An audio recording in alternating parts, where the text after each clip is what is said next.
O livro de Lilith. A página que foi queimada. Dizem que havia um livro antigo, de páginas ocultas e palavras escritas com tinta de silêncio. Um manuscrito que não brilhava sob a luz dourada dos altares, mas que ardia nas mãos de quem o ousava abrir.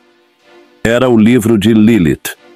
Nele se contava a história de uma mulher feita da mesma terra que o homem, não da sua costela, não de um fragmento, mas da mesma substância, da mesma poeira primordial. Uma mulher que diante do decreto da submissão não se curvou, que diante da ordem do silêncio levantou-se, que diante de um trono, ainda que fosse o do próprio céu, recusou-se a rastejar. Esse livro não foi perdido por acaso. Ele foi retirado, arrancado, silenciado, não com fogo, mas com esquecimento, não com espadas, mas com dogmas.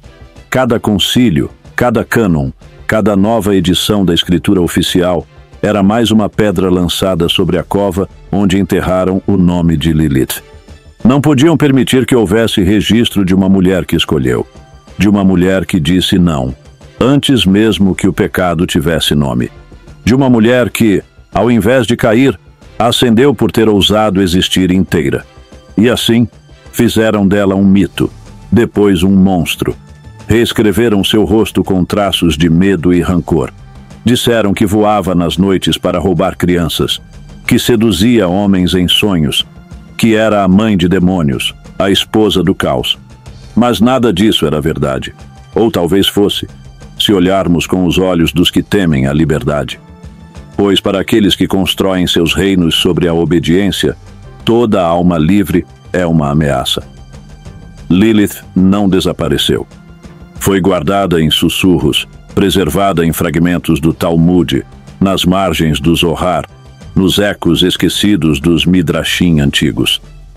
Seu livro sobreviveu, não nos pergaminhos da ortodoxia, mas na pele das mulheres silenciadas, na fúria dos oprimidos, na lembrança que insiste em não morrer. Há quem diga que seu nome ainda está lá, escondido entre as letras hebraicas de Gênesis, disfarçado nas entrelinhas da criação. Como uma chama oculta sob as cinzas, pronta para reacender quando o vento da verdade soprar. Porque livros queimam, mas ideias não. Porque páginas podem ser rasgadas, mas memórias ressurgem.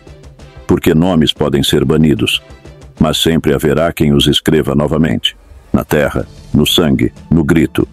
E assim, o livro de Lilith continua, escrevendo-se em cada ato de coragem, em cada escolha feita com o coração desperto, em cada voz que recusa o silêncio, pois a verdade que tentaram enterrar é a mesma que hoje floresce entre as cinzas. Lilith não foi esquecida. Ela apenas esperou o tempo certo de voltar. E seu livro, ainda que queimado, jamais deixou de arder. Um nome sussurrado nas entrelinhas, Lilith não aparece nos livros canônicos da Bíblia. Não porque sua história seja irrelevante, mas porque ela era perigosa.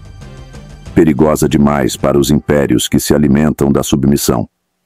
Perigosa para as doutrinas que consagram o silêncio como virtude, a obediência como salvação e a renúncia de si como santidade. Seu nome foi apagado dos textos, mas não da memória.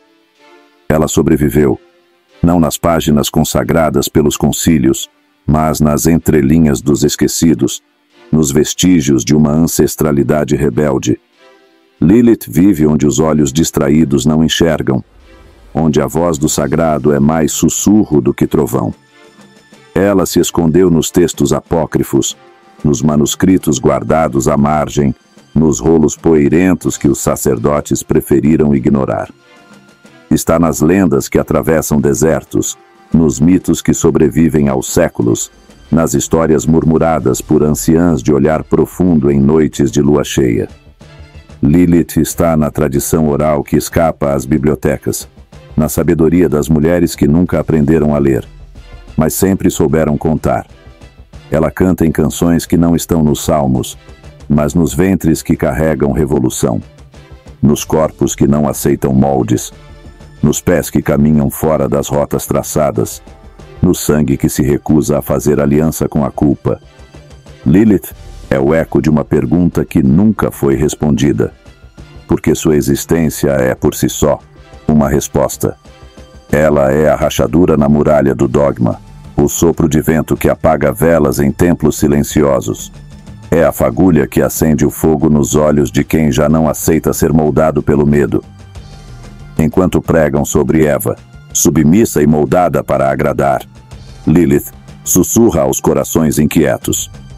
Antes de aceitar ser criada para alguém, lembre-se de que você nasceu inteiro.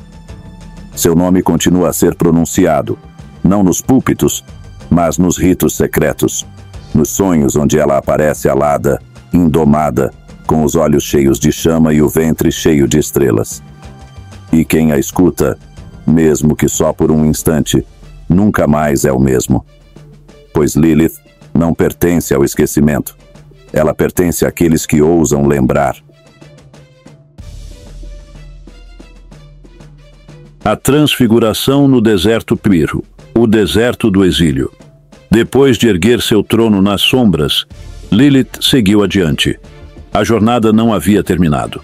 Havia ainda um lugar onde nem mesmo as sombras se moviam com facilidade. O deserto. Era uma terra estéril, onde o vento carregava nomes esquecidos e os dias se estendiam como feridas abertas.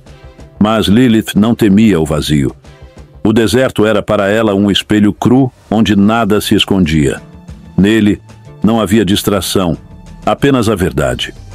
Ali, enfrentou a privação do conforto, o abandono das vozes, o peso da solidão absoluta. Mas a cada passo, algo dentro dela mudava. O que antes era dor, tornava-se entendimento. O que antes era ferida, tornava-se caminho.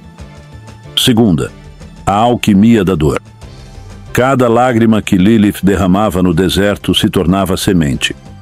Uma semente que não brotava na terra, mas em sua própria alma. A sede ensinou-lhe a reconhecer o valor do essencial. A ausência ensinou-lhe a reconhecer sua própria presença. As feridas abertas em seu corpo e espírito foram lentamente se fechando, não com esquecimento, mas com memória. A dor deixou de ser apenas dor. Tornou-se escudo. Tornou-se língua. Tornou-se oráculo. Era como se cada sofrimento antigo revelasse um nome novo, um dom oculto, uma verdade antes negada. 3. O canto do silêncio. No meio do deserto, onde nenhuma voz ecoa, Lilith aprendeu a ouvir o silêncio. E nesse silêncio descobriu o canto das origens. Uma música ancestral que não vem dos céus, mas da própria carne. A voz que ela encontrava ali não era a de anjos nem de deuses. Era sua. Firme, grave, madura. Uma voz que sabia quem era, porque havia atravessado o fogo da perda e o abismo do esquecimento. Ao cantar, Lilith não buscava aplausos. Cantava como quem reconhece o próprio nome após séculos de silêncio. Cantava como quem consagra a dor e a transforma em ritual de renascimento. 4. A comunhão dos exilados. E foi no deserto, esse espaço árido onde tudo parece morrer, que Lilith encontrou outros. Anjos caídos, almas rebeldes, seres sem lugar. Eles não chegaram com glórias nem trombetas. Chegaram em silêncio, como quem reconhece um farol aceso na escuridão. Em Lilith, viram espelho. Em sua resistência, viram promessa. Não era preciso dizer muito. A linguagem entre eles era feita de olhares, de cicatrizes, de presença. Ninguém exigia explicação. Todos compreendiam o que significava escolher a verdade acima da obediência. V. A nova criação. Lilith não reconstruiu o Éden. Ela não queria um novo jardim de ilusões. Em vez disso, criou um espaço profundo, vivo, onde cada ser pudesse existir em plenitude. Ali não havia mandamentos esculpidos em pedra. Havia escuta. Havia memória. Havia liberdade. Seu reino não era visível aos olhos que buscam brilho. Era percebido apenas por aqueles que têm coragem de descer ao próprio deserto. Lilith tornou-se mais do que rainha. Tornou-se guia dos que não aceitam moldes, guardiã de um caminho que só pode ser trilhado por quem tem coragem de se desfazer e se refazer nas sombras.